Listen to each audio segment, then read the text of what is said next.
Straight hit with Suguna. Yes, ಇವತ್ತು ನಮ್ ಜೊತೆಗೆ ಧನ್ಯ ರಾಮ್ಕುಮಾರ್ ಅವರಿದ್ದಾರೆ. ಬನ್ನಿ, ಲೆಟ್ಸ್ ಟಾಕ್. ಹಾಯ್, ಹೇಗಿದ್ದೀರಾ? ಸೂಪರ್. ಕಾಲಪತ್ರ ರಿಲೀಸ್ ಆಗ್ತಾ ಇದೆ, ಬಟ್ ಖಡಕ್ ಆಗಿರೋ ಒಂದಷ್ಟು ಮಾತಾಡೋಣ ಅಂತ ಅಂದ್ಬಿಟ್ಟು ಅನ್ಸ್ತು. ಸೊ ಹಂಗಾಗಿ ನಿಮ್ ಜೊತೆ ಮಾತಾಡೋಣ ಅಂತ ಶುರು ಮಾಡೋಣ. ಖಡಕ್ ಆಗಿ ಅಂದ್ರೆ ನೇರವಾಗಿ ಅಷ್ಟೇ. ಖಡಕ್ ರೊಟ್ಟಿ ಗೊತ್ತಾ? ಎಸ್, ಹಾಗೆ ಅಷ್ಟೇ. ಎಸ್, ನಂಗೆ ಗೊತ್ತು ಧನ್ಯ ಇಸ್ ಆಲ್ಸೋ ಖಡಕ್ ಗರ್ಲ್ ಅಂತ. ಸಿನಿಮಾ ಇಂಡಸ್ಟ್ರಿಗೆ ಧನ್ಯ ಬರ್ತಾರೆ ಅಂದಾಗ ಬೇಡ ಅಂದವ್ರು ಜಾಸ್ತಿ ಇದ್ರ, ಬೇಕು ಮಾಡಿ ಅಂದವ್ರು ಜಾಸ್ತಿ ಇದ್ರ? ಬೇಡ ಅಂದವರು ಬರೀ ನಮ್ಮ ಪಪ್ಪ. ಬರ್ಲಿ, ಯಾಕೆ ಬರ್ಬಾರ್ದು ಅಂತ ಎಲ್ರು ಹೇಳಿದ್ರು.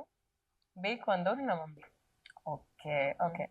ಸೊ ನಿಮಗೆ ಅಪ್ಪು ಸರ್ ಇಂದ ಬಂದಂತ ಬೆಸ್ಟ್ ಸಜೆಷನ್, ನಾನು ಆಕ್ಟ್ರೆಸ್ ಆಗ್ತೀನಿ ಅಂದಾಗ ಏನು? ಆಕ್ಟ್ರೆಸ್ ಆಗ್ತೀನಿ ಅಂದಾಗಲ್ಲ, ನನ್ನ ಫಸ್ಟ್ ಸಾಂಗ್ ರಿಲೀಸ್ ಆದಾಗ ಅದ್ರನ್ನ ವರ್ಜನ್ ನಾನು ಹಾಡಿದ್ದೆ. ಆಗ ಅವ್ರು ಹೇಳಿದ್ದು, ಇವರು ಗ್ರೇಟ್ ಸಿಂಗರ್, ನಾವಿಬ್ರು ಒಂದು ಆಲ್ಬಮ್ ಮಾಡೋಣ ಅಂತ. ಕಾಲಪತ್ರನ ನೋಡ್ಬಿಟ್ಟು ನಿಮ್ಗೆ ಬೆಸ್ಟ್ ಕಾಂಪ್ಲಿಮೆಂಟ್ ಅಂತ ಬಂದಿದ್ ಯಾರಿಂದ? ಅಂದ್ರೆ ಈಗ ಬಿಟ್ಟಿರುವಂತ ಒಂದು ಸಣ್ಣ ಸಣ್ಣ ತುಣುಕುಗಳೇನಿದೆ ಅದನ್ನ ನೋಡ್ಬಿಟ್ಟು. ಐ ಥಿಂಕ್ ಎಲ್ರು ಬಹುಶಃ ಈ ಲುಕ್ ನಿನಗೆ ಸೂಟ್ ಆಗುತ್ತೆ ಅಂತ ಹೇಳಿದ್ರು. ಇಲ್ಲಿವರೆಗೂ ಸಾಮಾನ್ಯವಾಗಿ ಅಣ್ಣ ಅವ್ರ ಮನೆಯಿಂದ ಹೆಣ್ಮಕ್ಳು ಯಾರು ಮೀಡಿಯಾ ಮುಂದೆ ಬರೋದು, ಮಾತಾಡೋದು, ಅದ್ ಯಾವ್ದು ಬಹಳ ಕಡಿಮೆ, ಬಹಳ ಕಡಿಮೆ. ಬಟ್ ಫಸ್ಟ್ ಟೈಮ್ ಧನ್ಯ ಬರ್ತಾರೆ ಅಂದಾಗ ಎಲ್ರ ರಿಯಾಕ್ಷನ್ ಹೇಗಿತ್ತು? ನಮ್ಮ ಅಜ್ಜಿ ಯಾವಾಗ್ಲೂ ಮುಂದೆ ನಿಂತಿರೋರು. ಓಕೆ, ಅವರು ಆಕ್ಟರ್ ಆಗಿ ಬಂದಿರ್ಲಿಲ್ಲ, but she was a producer. So actor ಯಾಕೆ ಆಗ್ಬಾರ್ದು ಅಂತ ನನಗೆ. ಇದಕ್ಕೆ ಅಮ್ಮನ್ ಸಪೋರ್ಟ್ ಹೆಂಗಿತ್ತು? ಇತ್ತು. ಅಂದ್ರೆ ಅವ್ರು ಯಾವತ್ತು ನನಗೆ ಹೇಳಿರ್ಲಿಲ್ಲ ಇದನ್ನ ಮಾಡ್ಬೇಕು ನೀನು ಅಂತ ಎಲ್ಲ. ಬಿಕಾಸ್ ನನ್ನಿಂದಾನೇ ಬರ್ಬೇಕು ಅಂತ ಅವ್ರಿಗೊಂದು ಆಸೆ ಅಲ್ವಾ. ಸೊ ನನ್ನನ್ನ ಈ ತರ ಒಂದು ಆಕ್ಟರ್ ಆಗ್ತೀಯಾ ಅಂತ ಅವ್ರು ನನ್ನ ಬೆಳೆಸ್ಲಿಲ್ಲ. ನೀನು ನಿನ್ ಕಾಲ್ ಮೇಲೆ ನಿಂತ್ಕೊಬೇಕು ಅಂತ ಬೆಳೆಸಿದ್ರು. ಸೊ ನಾನು PR ಅಲ್ಲಿ ಕೆಲಸ ಮಾಡ್ತಾ ಇದ್ದೆ, ಆಮೇಲಿಂದ ನಾನು ಆಕ್ಟರ್ ಆದೆ. ಧನ್ಯ ಅವರನ್ನ ನಾವು ರೂಪದರ್ಶಿ, ಮಾಡೆಲ್ ಅಂತ ಹೆಚ್ಚಾಗಿ ಗುರುತಿಸ್ಬೇಕಾ ಅಥವಾ ನಟಿ ಅಂತ ಗುರುತಿಸ್ಬೇಕಾ? ನಿಮಗೆ ಯಾವ್ದು ಇಷ್ಟ ಜಾಸ್ತಿ? ಕಲಾವಿದೆ. ಓಕೆ, ನಿಮ್ಗೆ ತುಂಬಾ ಖುಷಿ ಕೊಟ್ಟಿದ್ ಯಾವ್ದು? ಕಲಾವಿದೆನಾ, ರೂಪದರ್ಶಿನ?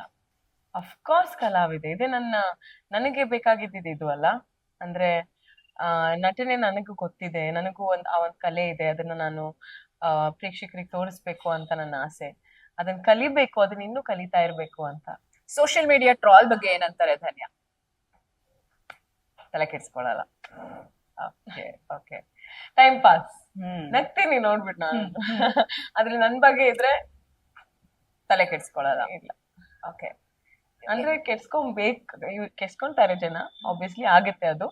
ಬಟ್ ನಮ್ಮ ಲೈಫ್ ನಾವು we can't let this spoil our day ಅಲ್ಲ. ನಮ್ ಕೆಲಸ ನೋಡ್ಕೊಂಡು ಹೋಗ್ತಾ ಇರ್ಬೇಕಷ್ಟೆ. ಎಷ್ಟೊಂದ್ ಜನ ಆರ್ಟಿಸ್ಟ್ಗಳು ಫೇಕ್ ಅಕೌಂಟ್ ಕ್ರಿಯೇಟ್ ಮಾಡ್ಕೊಂಡು ಏನೇನ್ ಆಗ್ತಿದೆ ಇಂಡಸ್ಟ್ರಿಲಿ ಅಂತ ನೋಡ್ತಿರ್ತಾರಂತ. ಸೊ ಧನ್ಯ ಅವರು ಆ ಕೆಲಸ ಮಾಡ್ತಿದಾರ? I have a fake account. ಆದ್ರೆ ನಮ್ ಇಂಡಸ್ಟ್ರಿಲ ನಾನು ಯಾರು ನೋಡಲ್ಲ. ನನ್ನ ಸೋಷಿಯಲ್ ಸರ್ಕಲ್, ನನ್ನ ಫ್ರೆಂಡ್ಸ್, ಆ ಗ್ರೂಪ್ ಅಲ್ಲಿ ನೋಡ್ತಾ ಇದ್ದೀನಿ. ಓಕೆ, ತುಂಬಾ ಇಷ್ಟಪಟ್ಟಿದ್ದೇನು ಸೋಷಿಯಲ್ ಮೀಡಿಯಾದ ಪಾಸಿಟಿವ್ ಇದರಿಂದ ನಂಗೆ ತುಂಬಾ ಹೆಲ್ಪ್ ಆಯ್ತು ಅಂತಾನೋ ಅಥವಾ ಆತರ ಅನ್ಸಿದ್ದು? ತುಂಬಾ ನೆಗೆಟಿವ್ ಸೋಷಿಯಲ್ ಮೀಡಿಯಾ ಇಂದ ಅನ್ಸಿದ್ದೀನಿ. ಸೋಷಿಯಲ್ ಮೀಡಿಯಾದಿಂದ ಪಾಸಿಟಿವ್, ನಾವು ನಮ್ಮ ಆಡಿಯನ್ಸ್ ಜೊತೆಗೆ ಕನೆಕ್ಷನ್ ಸ್ಟ್ರಾಂಗ್ ಆಗಿ ಇಟ್ಕೊಂಡಿರ್ಬೋದು. ನಾವ್ ಏನ್ ಮಾಡ್ತಾ ಇದೀವಿ ಅಂತ ಅವ್ರು ತಿಳ್ಕೊಬಹುದು. ನಮ್ ನೆಕ್ಸ್ಟ್ ಸಿನಿಮಾ ಯಾವಾಗ ಬರುತ್ತೆ ಅಂತ ಅವ್ರಿಗೆ ಗೊತ್ತಾಗುತ್ತೆ. ಆ ಸಿನಿಮಾ ಬಗ್ಗೆ ನನ್ನ ಅಭಿಪ್ರಾಯ ಏನು ಅಂತ ಅವ್ರಿಗೆ ತಿಳಿಸ್ಬೋದು. ಸೊ ಆ ಒಂದು ಕಾನ್ಸ್ಟೆಂಟ್ ಕನೆಕ್ಷನ್ ಇರುತ್ತಲ್ಲ ಅವ್ರ ಜೊತೆಗೆ, ಅದು ಒಂದು very very big plus point ನಮ್ಮ ಇಂಡಸ್ಟ್ರಿಗೆ. ಅಂದ್ರೆ ಎಂಟರ್ಟೈನ್ಮೆಂಟ್ ಇಂಡಸ್ಟ್ರಿಯಲ್ಲಿ ಯಾರ್ಯಾರು ಕೆಲಸ ಮಾಡ್ತಾರೋ ಅವರಿಗೆ. ನೆಗೆಟಿವ್ ಏನಂದ್ರೆ ಅದೇ ನೀವ್ ಹೇಳಿದ್ರಲ್ಲ ಆಗ್ಲೇ, ನಾನು ಅದನ್ನ ಕೇರ್ ಮಾಡಲ್ಲ ಅಂತ ಹೇಳಿದ್ನಲ್ಲ. ಎಷ್ಟೋ ವರ್ಷಗಳಾಯ್ತು ನನಗೂ ಕೂಡ ಆ ಒಂದ್ ಲೆವೆಲ್ಗೆ ಬರೋದಕ್ಕೆ. ಯಾಕಂದ್ರೆ ಹೇಟ್ ಯಾರಿಗ ಇಷ್ಟ ಇರುತ್ತೆ ಹೇಳಿ?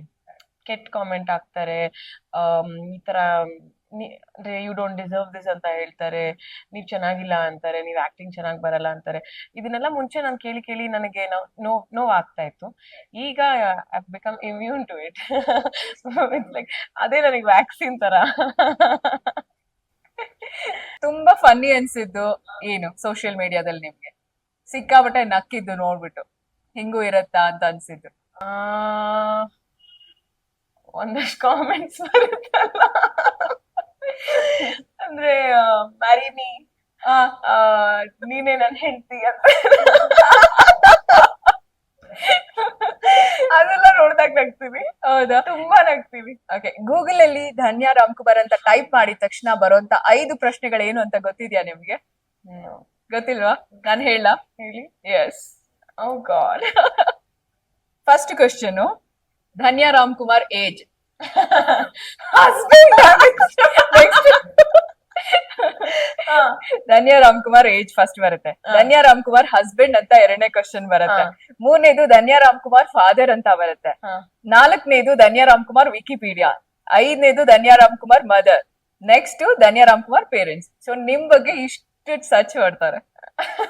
ಯಾಕೆ ಎಲ್ರಿಗೂ ನನ್ನ father mother okay fine, husband ಎಲ್ಲಿಂದ ಬಂದ್ರು? ಹೌದಲ್ವಾ? ಬಟ್ ನೋಡಿ ಸೆಕೆಂಡ್ ಕ್ವಶನ್ ಅದಿವೆ, ಎಲ್ರಿಗೂ ಸರ್ಚ್ ಮಾಡಿರೋದು ಹಂಗೆ ಸರ್ಚ್ ಮಾಡಿದ್ರೆ. ಹಸ್ಬೆಂಡ್ ಏಜ್ ಏನಿಲ್ಲ, ನಾನು ಹುಟ್ಟಿರೋದು 95 ಅಲ್ಲಿ. ಕ್ಯಾಲ್ಕುಲೇಟ್ ಮಾಡಿ. ಧನ್ಯಾ ರಾಮ್ ಕುಮಾರ್ ಅವರಿಗೆ ಆಕ್ಟ್ರೆಸ್ ನಂತರದ ಸ್ಟೇಜ್ ಅಲ್ಲಿ ಅಂದಾಗ ಪ್ರೊಡ್ಯೂಸರ್ ಆಗೋದು ಇಷ್ಟನಾ ಅಥವಾ ಏನಿದೆ ಬೇರೆ ಗೋಲ್? ಈಗಾಗ್ಲೇ ಅಜ್ಜಿ ಒಳ್ಳೆ ನಿಮ್ಗೆ ಇನ್ಸ್ಪೈರ್ ಆಗಿದ್ದಾರೆ. ಅಫ್ಕೋರ್ಸ್ ಹೌದು, ಆದ್ರೆ ಆ ಒಂದ್ ಲೆವೆಲ್ ನಾನು ಬರ್ಬೇಕು. ಅವರಲ್ಲಿ ಇದ್ದಿದ್ ಒಂದು ಆ ಸ್ಕಿಲ್ ನನಗಿನ್ನೂ ಇಲ್ಲ. ಸೊ ಅದನ್ನ ಅಳವಡಿಸ್ಕೊಂಡು ಮೇ ಬಿ ನೋಡೋಣ. Okay okay done. Ya, thank you. Thank you.